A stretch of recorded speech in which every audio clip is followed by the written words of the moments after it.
Hi boys and girls! I'm so happy you're here today.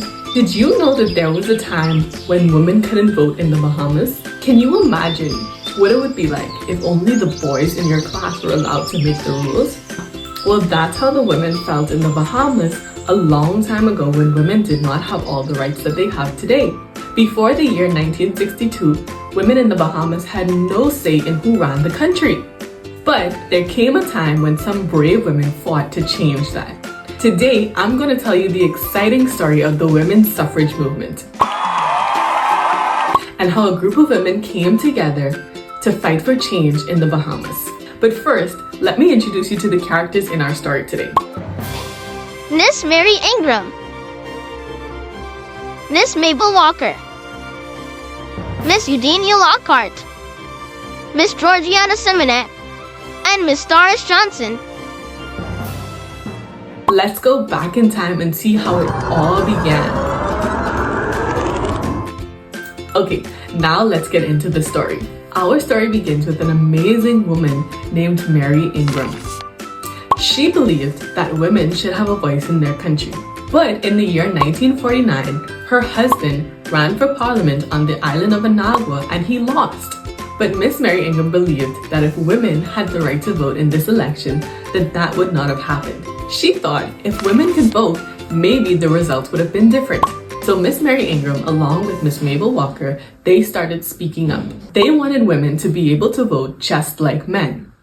But changing the rules was not going to be easy. There were some people who did not want women to have a say at all. In fact, one politician actually said that women would get the right to vote over his dead body. Why do you think that some people didn't want women to get the right to vote? What these people were saying was harsh, but that did not stop Miss Mary Ingram and Miss Mabel Walker. There was no way they were stopping now. They were just getting started. In the year 1952, the women's suffrage movement had worked very hard to gather 500 signatures on a petition with people who supported women in the Bahamas getting the right to vote. After they got all of these signatures, they were excited to take it to Parliament. But guess what happened? The men in charge ignored it. They just put it aside and never voted on it. But these women were trailblazers and they were relentless. They were not stopping. In fact, there were some countries in the world at this time that weren't even talking about women getting the right to vote yet.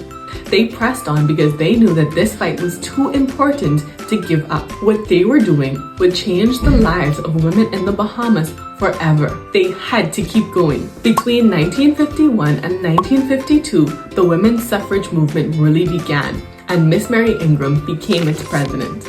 More and more women started to join the fight. Rich, poor, black, white, UBP supporters, PLP supporters, it didn't matter. They all were working toward the same goal. Then, in 1958, another incredible woman, Dame Doris Johnson, returned home from studying and joined the fight. She helped take things to the next level. Dame Doris Johnson and other women formed the National Women's Council. This connected the women's suffrage movement with even more women's groups around the country. So they started to get even more support. They worked day and night to get their voices heard. They traveled across the country, speaking to women, teaching them about voting, and asking them to believe that their voices mattered. Finally, in the year 1960, after years of hard work, the government finally voted. 63 of the men in charge believed that women should have the right to vote, and only 2 believed that they shouldn't. This means that they had finally won.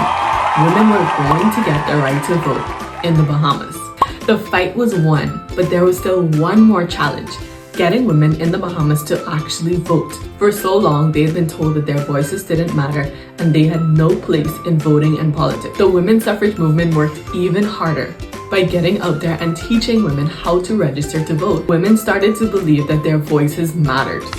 Then, on February 9th, 1961, Bahamian women voted for the first time in history. Many women supported the PLP, which helped them to get even more votes, leading to the Bahamas' independence in 1973.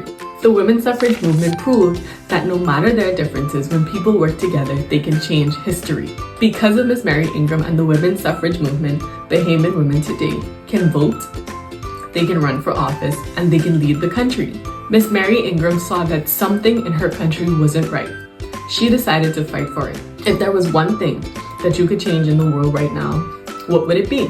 Remember, be brave, stand up for what's right, and never forget that you have the power to change the world. This was the story of the women's suffrage movement and how Bahamian women got the right to vote. Remember that all people should be equal, no matter their differences. Thanks for coming on this journey with me. See you next time. Bye. This video was brought to you by Get Literate.